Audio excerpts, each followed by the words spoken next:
You're listening to Later with Mo Kelly on demand from KFI AM 640. It's Later with Mo Kelly on Wellness Wednesday. And we're live everywhere on the iHeartRadio app. So, of course, it's time to check in with Claudine Cooper. You can find her at ClaudineCooper.com. And let's find out what's happening in our world of wellness on this Wednesday. Claudine, how are you tonight? Woo! I'm doing great. How are you doing, Mo? I'm doing great. I'm going to give all my business. My hips are doing better because I've been modifying my diet. I'm trying to keep up my workout regimen, trying to lose some weight because I'm going to be going back to school to see some alumni friends in November. I got to make some old girlfriends mad and jealous. Got all that motivation. It's never like a class reunion to get us going, right? I mean, yes. What is this? So which one is this for you, Mo? This is an alumni summit in November. It'll be right after the election, and I'm emceeing a dinner for the event. So, I'm going to run into some old friends, old classmates, and some exes, and my wife is going to be with me too. So I got to make everybody mad. Got to make them all mad. Oh my. So is your wife also on this workout mission? She's very steady with everything she does. She doesn't necessarily need to go full blown this, that, and the other because she has a very disciplined diet for the most part. And she's just slow and steady where it's like, okay, I need to cram for this exam. I'm going to work out real hard for 6-7 weeks. Real hard. So do you guys work out together? That is a great question. We have never worked out together, if only because, and we've talked about this before, one, she's a morning person. She likes to work out in the morning. Mm-hmm. That's never going to happen. When I say morning, I'm saying she's working out at 5:30 in the morning. That's never going to happen for me. And also, because you're barely getting home at 5:30. No, I'm not a night owl like that anymore, but I'm not getting up for anything at 5:30. And also, the things that I like to do to work out, she does not like to do. She would play tennis. She would go rock climbing. Those things don't hold any interest for me. Maybe I'm doing martial arts or I'm doing calisthenics in the house, or I'll just spend a good hour dancing in headphones to get some movement going. I'm being very serious. So it doesn't lend to working out with her. We've tried. We've just never found that happy medium. But is there something to that? Is there something to couples working out together? That's a good question, Mo. I actually don't have any evidence that says it is good or it is not good to work out with your significant other. But since I've been back in the gym for the last few months, I have noticed that there's quite a few couples who do exercise together. Now, my husband and I, much like you and your wife, we operate on different schedules. Plus, like you said, I may want to take a dance class. He's definitely not trying to take a dance class. Nope. My husband also surfs. Did not know that. Yes. And so I don't have an interest in, look, I'll give you a little sidebar story. When we first started dating, I asked him, is there anything that you've ever wanted to do, but you just haven't done? And he said, yes, I've always wanted to surf. And so at that point, I kind of got this little idea in my head that someday I would take him to get a surf lesson. And sure enough, the opportunity came up for me to get us a surf trip to Hawaii. So one of the first gifts that I was able to bless my husband with was a weekend in Hawaii taking surf lessons. And I also took the lesson. But I promise you, Mo, I lasted, I don't even know, maybe 30 minutes. And then I said, you know what? I'm just going to be honest.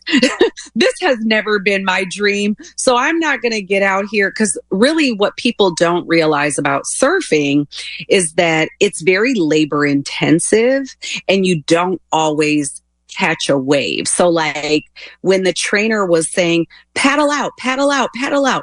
Now wait, now jump into a wave. I was like, this is too much. I'm going to just go lay on the beach. And that's what I ended up doing. And that was 20 years ago. And my husband has been surfing ever since. So that's his interest, similar to what you were saying about your wife rock climbing or playing tennis or doing other sports that you're not interested in. So I think it's good to also let the partner have some things that they like to do. And then you guys come together and you've had a little time apart so you can miss each other. But, that's just my 2 cents. What beaches? Now I'm curious if you're allowed to say. When I say allowed, I always try to respect my wife's space as far as telling too much about their personal life. But what beaches does he usually like to surf at? Does he have a preference?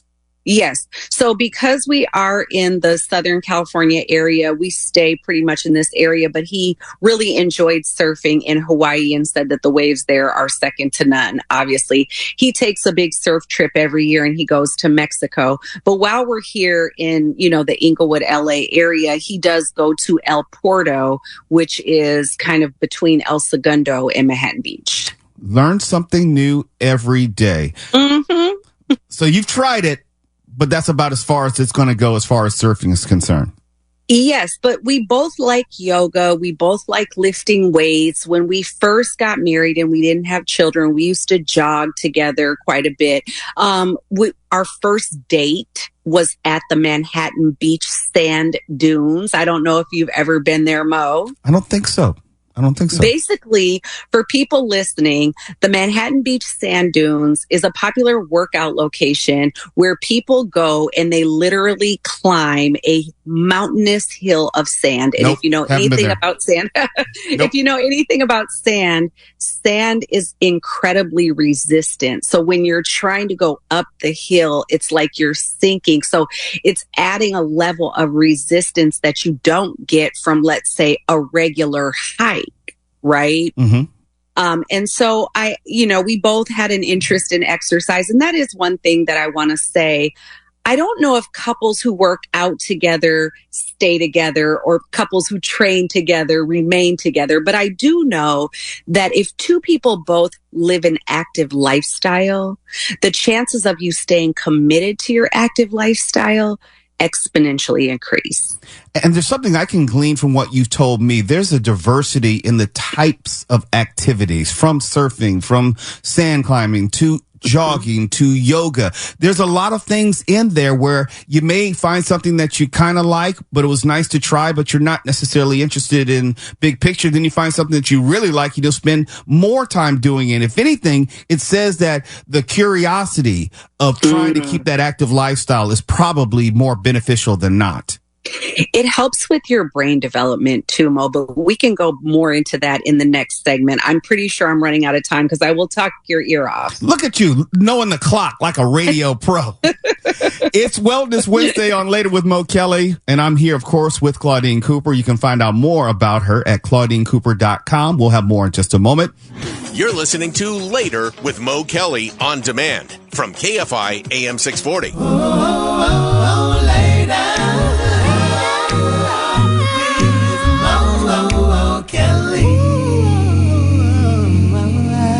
KFI, Mo Kelly, Claudine Cooper, Wellness Wednesday. We're live everywhere on the iHeartRadio app as this is Later with Mo Kelly. And before the break, I was talking to you, Claudine, about my thoughts about an active lifestyle, how it should include a diversity of activities. I was saying how my wife was doing rock climbing and tennis, and I was doing martial arts and just basically aerobics in the house. And you were saying how your husband enjoys surfing and you were doing yoga together and you like to do weights together. But there were different types of activities to keep you energized individually and collectively. What did you think about that idea?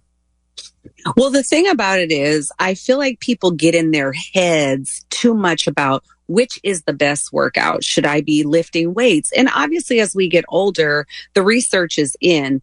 Everyone is losing muscle as we age. So it is important to add weight-bearing exercises into your routine for more reasons than one. Like, I'll give you an example. I know a couple who is in their 70s and there are things that they would like to do, but they're limited based on their mobility. So one of the benefits of adding strength training to your workout is that it increases your strength and mobility. So let's say you wanted to go to an outdoor music festival and you had to walk to get there, or you had to walk many steps from your car to the festival. Well, the less mobility you have, the harder it is to do those things, right? Absolutely. So I'm not saying that there's not ideal exercises, but there is a curiosity and there is like an energy that you feel once you start to explore other ways to work out. You mentioned putting your headphones on, listening to music, and I know you love music, but I think music is one of the ways that we can also engage our mind. Exercise is so much more than just the physical activity of it, but when you put on your favorite songs, and there's a gazillion articles about how music even helps patients who are suffering with Alzheimer's or dementia, and they remember songs from their youth, even if they can't remember the person who is sitting next to them. Does that make sense? It makes perfect sense, because when I listen to music, when I'm doing just my workouts, I'm usually picking old school songs because they take me back to certain times in my life in which I either want to remember. Let me just be fully transparent. A lot of times I will listen to music from maybe my childhood or artists that my father exposed me to because I feel closer to him when I'm listening to that music. Absolutely. That's just powerful. And what a reminder that music transports us to a time and place when we could maybe even move better, right, Bo? Yes. And so when you put the music on and you dance around, again, going back to don't overthink movement, right? Don't wait for your partner to join you for a workout. Don't act like, oh, well, if I'm not lifting weights, I guess the whole day is shot, right? No, it's not. You can still move your body in a different way, in an active way, in a way that doesn't have to be going to the gym. Maybe you love gardening or walking. It can be anything, right? I would hope so, because I do a lot of walking each and every day, just walking around the studio to back up your point about movement. I just try to find movement wherever I am. And so then think about it like this. Even though you didn't really care for rock climbing or you're not a tennis guy, but just the way that you were open to maybe trying it. You know, I don't like surfing. It wasn't my thing, but I was open to trying it. And I think our brain, like any other muscle, it needs to be exercised. And one of the ways that we can exercise our brain is by trying new things. And now I'm not even just talking about a workout, but hey, what if you drove home a different way than the GPS is telling you? Maybe you see something that you normally wouldn't see. Or what if you decided to take a class about a topic that you don't know much about? You know what I'm saying? These kinds of things are like exercising the brain muscle. And in my workouts, I spend a lot of time talking about how we can work our mind, our body, and our soul, because all those things are interconnected. Wow. If I didn't know any better, I would sign up for one of your classes. Listen, you're going to get a workout, you're going to get a little motivational message, and maybe you'll even meet a friend. That's what I always say. So it's a good time. Yeah, it's a great time. Let's talk about that good time before I let you go. Friday is just around the corner, and you do what on Fridays again? Right. On Friday morning, I teach a virtual workout, although I will tell you a little sad story. So during the pandemic, the virtual workouts were just busting out of the seams. I had people from all over the world jumping into these virtual Zoom rooms. And now we were down to 2 people last week, Mo. Okay, that means I have to join in this Friday. Please do. Anybody who wants to join in, just send me an email through my website, ClaudineCooper.com, and I will definitely send you the Zoom link. I also teach an in-person workout on Saturday morning that's totally free. That's in Inglewood, California, in the Hollywood Park Retail District. But the in-person workouts are definitely seeing an increase in population. I think people are just back outside. What do you think, Mo? Look, I think if I wasn't teaching martial arts on Saturday morning, I would be there every single weekend. I am a believer. I have participated, and it's a wonderful way to start your day and weekend. Thank you so much, Mo. I always enjoy coming in on Wellness Wednesday. Thanks for having me. I hope to see some of your listeners at the workouts. You're listening to Later with Mo Kelly on demand from KFI AM 640. This subject we're going to talk about, unfortunately, it has to do with suicide. And I think it has affected everyone at some point. Maybe you have known someone, you've lost someone, friend, family member, or you have someone who is aging and they've lost their will to live. It's a real thing. And we have a debate going on here in the United States talking about assisted suicide. We're finding that Americans are leaving the United States and going to foreign countries to end their lives because the laws are different, obviously, around the world. And police in northern Switzerland have detained several people after the suspected death of a 64-year-old American woman using what is called a suicide capsule. Not like a capsule that you ingest, but it's a capsule that you're physically in. And the woman is reportedly from somewhere in the Midwest. They don't identify her by name. Died Monday, inside what was called a Sarco capsule, a 3D printed device developed by a Dutch company called Exit International. And the device allows people to press a button that releases nitrogen gas, which causes the person to fall asleep and then suffocate within minutes. Here's where it gets real tricky, and I would want your input, Mark and Stefan and Tawala. Swiss law, and listen to this very carefully. See if you heard the same thing I did. Swiss law allows assisted suicide if individuals end their own lives without external help. You didn't hear that. Swiss law allows assisted suicide. It allows assisted suicide if individuals end their lives without external help.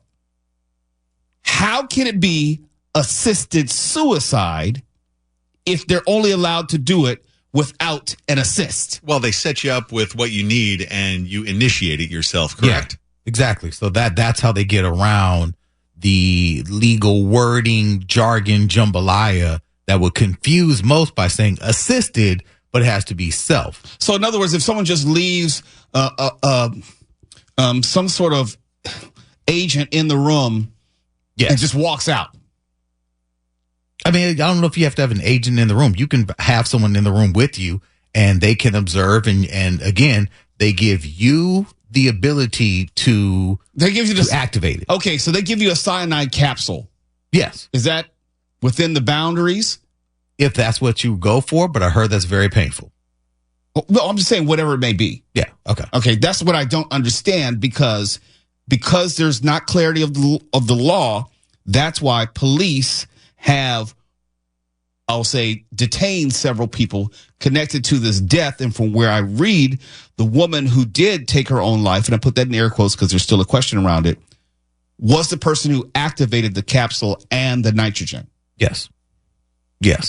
I know it's tricky.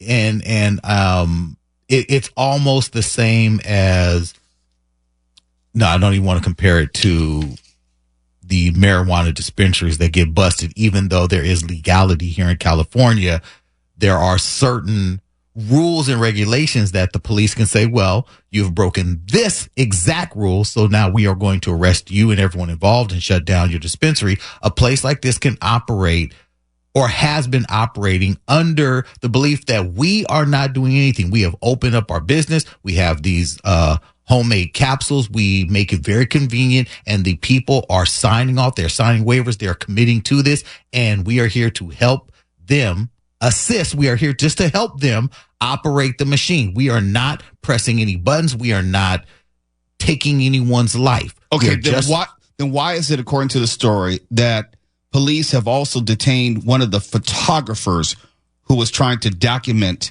this moment? Because I will just say why the photographer was there. I'm just going to say the photographer was there to document and make sure everything's on the up and up. The police arrested this individual, but it may just be taken into custody to question the why, the where, and Is this individual there, like, maybe abusing the material, maybe creating their own documentary? We don't know why the photographer was arrested. This is why it's such a very complicated issue. There's the emotional aspect of someone deciding to take their own life with forethought. Mm-hmm. And then where is that line as far as actual assistance? Because, I mean, I don't know if you can... I don't know how I feel about this. Well, there's the discussion about whether people should be allowed to take their lives however they want. And if I, unfortunately, want to take my own life and I wanted to enlist the help of Mark Ronner, I said, Mark, give me 55 sleeping pills. I'll step right up. I'm here for you. And I know you would be at my beck and call when it came to that. It's like, how do you want to do it?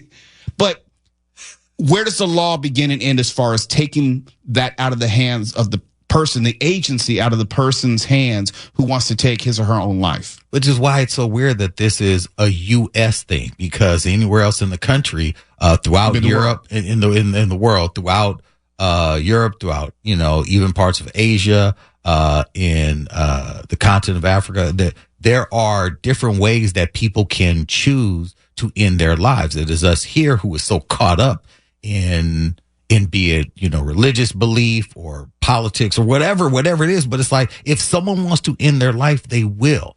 Please, anyone listening, we are not encouraging or trying to promote assisted suicide. We're not. We're just talking about just this story and how wild this conversation is that someone who makes this decision can't. There's also, you talk about how death and suicide is viewed around the world, but let's talk about here in the United States, where there is a disconnect, I would say a hypocrisy, where we want to somehow outlaw assisted suicide, but we really don't bend over backwards to save people's lives in a number of ways. There are a lot of ways we can go out and get ourselves dead unnecessarily. Yeah, it's hilarious that tens of thousands of people die each year because they can't get the medical attention that they need. But then you don't have to be Stephen Wright to think it's hilarious, the mere concept that suicide is against the law. Oh, is it really against the law? What are you going to do next? Take away my birthday?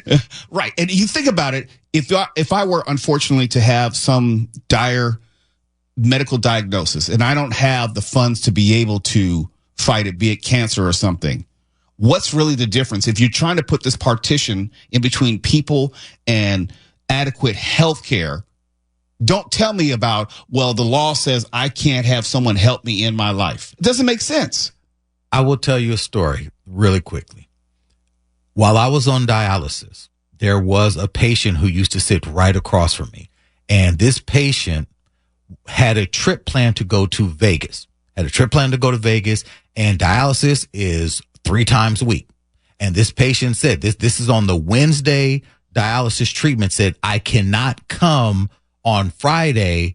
Can I come on Thursday? And you can't come back to back like that. Whatever the rules and regulations were, they say, no, you have to come on Friday. This patient literally said, I will not be here Friday. Maybe you guys can set up something for me in Las Vegas, but I'm not going to be able to make it. This patient, and I remember when she left, she said, I am tired of this. I am done. I am going to Vegas and I'm going to live it up. And she did not survive the weekend. This is from Wednesday through me coming back to treatment on Monday. She made the decision not to come to dialysis on Friday. They told her that she was already over on her liquids and her body. They said, this is not a good idea for you. It's not a healthy idea. You have to come on Friday. You're already over on your water limits. She made the decision not to come, knowing full well that she may not survive the weekend, and she did not. And they did nothing to try to help her find any set of opinion. They just treated like, okay, well, if that's your decision. And you could make the argument that is pretty much assisted suicide. That's what I'm saying. So again, we can color this however you want to, and it's wrong, this, that, and the other. But is it really? Because me and Mark were talking just last week how they put an individual to death just last week in this same country. So I don't want to talk about it because this is ridiculous and it's not a real argument to have someone charges anything. These are some of the things that I hate about us here. Well, we didn't even get to the death penalty. We didn't get to a very questionable execution in the past 24 hours. We didn't even talk about that. Yes. That's what I'm talking about. Yes, we can't talk about that because we just can't. Well, we wouldn't want to make anybody angry. We do have kind of childish attitudes about assisted suicide in the United States, and they're all about control because generally the people who want to commit suicide with help are people who have terminal illnesses, who are just in horrible pain and struggling. And this is an act of compassion, and you've got people with no standing, no stake in the matter, trying to intrude and exert control over the situation, and I find that to be unacceptable. I want to make it real personal, and I know we're over, but this is far more important than any break. I remember when my father was getting ready to pass, he had a family meeting, and he told everyone, you know what, I'm done. I've had enough. And the doctor said, well, we think there's a blockage in your colon. Why don't we do a colonoscopy? And he said, for effing what? You're going to find something and remove something? He said, I've had enough. Now, they didn't perform the colonoscopy. Is that assisted suicide? I don't think so, because they didn't necessarily rush him, but they didn't do everything in their power. In other words, as far as all life-saving, whatever could have been done. And it was inevitable at that point, but we're talking out of both sides of our mouths when it comes to life, preserving it, and the so-called sanctity of it. It's Later with Mo Kelly. KFI AM 640 live everywhere on the iHeartRadio app. You're listening to Later with Mo Kelly on demand from KFI AM 640. I have said a number of times, and you've let me know that I'm, hateful, that I'm animal cruelty. I've said many times, if I see a coyote in my neighborhood and I have a chance to run it down, I'm running its ass down every single time. Every single time. Why? Because I have two small dogs.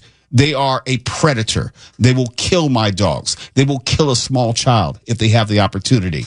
And because of the laws, you can't actually do anything to them, and they won't do anything about them. So yes, if it comes down to me or the coyote, it's always going to be me. And I'm not going to go out of my way to ensure the life and livelihood of a coyote. I have a freaking coyote den behind my house, and I show the videos to Tawala all the time. I saw like 3 or 4 at the same time right behind my backyard.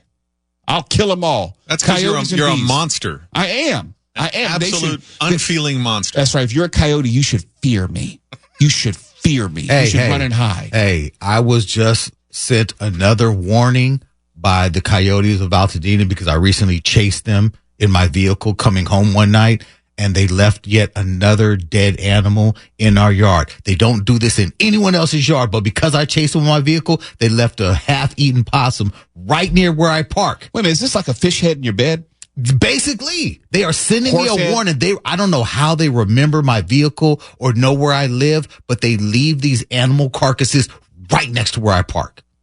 Marking their territory. I sent you a photo, Tawala, asking if you recognized the coyote in question. It had a kind of a sneaky look. They all look alike. Oh, no, you're talking about the ones that tried to get me the other night when I left. Because they know where you work now, too. Yeah, they're downstairs. And look, I know it sounds like a joke, but there were 2 coyotes, and they were stalking me. We can get video from security in this building. You will see me downstairs facing off 2 coyotes as I slowly backed away. Well, the photo I sent you was of a coyote with a dynamite plunger. Mark, that was so cruel. Very quickly, the reason why we're talking about this is because Tommy Lee's wife, Brittany Ferlin, you might have seen the video. They had it at KTLA where a coyote attacked their dog, and thank goodness the dog was not killed. They're able to save the dog. But also, here's the real takeaway: broad daylight. It's not like they're nocturnal. It's not like they're only coming out at night. They're coming out all day long. Why? Because stupid mother fathers like you keep feeding them.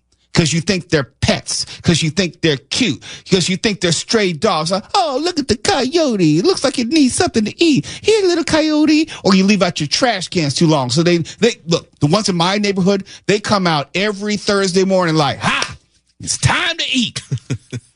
Because they know. They know. And she even said she happened to be right at the door. If she wasn't there, that thing probably would have been killed. Yes. For sure. Yes. Look, I don't care who hears it. I don't care about animal control, whatever. If I see a coyote and I have a chance to take it out, I'm going to take it out, and I will take my chances with the legal system. I will claim self-defense. Your Honor, I thought the coyote had a weapon. It was dark. Maybe it was a phone. Maybe it was a sandwich. Maybe it was Skittles or iced tea. I don't know. All I know is it's a coyote and they're known troublemakers and they shouldn't have been in my neighborhood. I don't know. Can they prove they live in this neighborhood? I don't know. I don't think they're chipped, but animal control, I need you to reach out to me at Mr. Mo Kelly. Because I need you to come and get that possum carcass. Why are you always putting my social media out there? Because that's where they need to reach out to me to get me so they can pick out it's always this animal carcass. You don't understand. When you're doing SoCal Saturday, you would say something about like reparations or something, and I would get hate mail over something you would say. And I have to remind these fools, like, I've never talked about reparations on my shows. Like, I heard you Saturday night. Yeah. No, you didn't. No, you didn't. I love it. I've never talked about reparations on this show. Do I have thoughts? Sure. But I've never talked about it on my show, and it's not like it's proxy. Well, you ought to send this to him. No, I don't send along racial hate mail to people. What do you think this is? We're trying to dodge everything. I thought it was especially offensive a couple segments ago when you were talking about grabbing your wife's caboose in the gym. No, that was you. Oh. That was you. No, here's a true story. You already forgot it was him. No. Michael Crozier, very early on in the Mo Kelly show, okay, he was talking about something, and he used the CR word talking about himself. I'm not going to say it because they'll say that I was the one who said it. I don't know what you mean, though. Ritz. Right. What? Saltines. Oh. Okay. He said it on air. I got so much hate mail. Like, Mo, I can't believe you're such a racist. You call white people, da, da, da. I said, it wasn't me. It was Michael Crozier. And Michael Crozier got such a kick out of that with his laugh. Like, no, it was not funny, Michael. I know you get kind of quiet when I refer to myself as white trash every now and then. And every time I say it, that's you, Mark Ronner. Because they assume it's me. That type of verbiage is not even in my lexicon. I think one time I referred to myself as a white devil, and you got kind of weird about that, too. Absolutely. Because I would never say that. I don't think that. And I don't think the humor translates. Not coming from me. There's nothing funny about it. No. But let's be clear. That last reference was made by Mark Ronner. And don't edit that out of the podcast, Twala. I know how you get down. Mo and I sound very similar, so there's really no way to tell, is there? Wait, remember I know we're over. Remember the hate mail I got from the guy who said this was an all-black show? Yes! Well, it's like 3/5. Oh, I see what you did there. Fair enough. KFI AM 640, we're live everywhere. The iHeartRadio app. That was pretty good. I like that. Full bandwidth stimulation. KFI. And KOST HD2. Los Angeles, Orange County. Live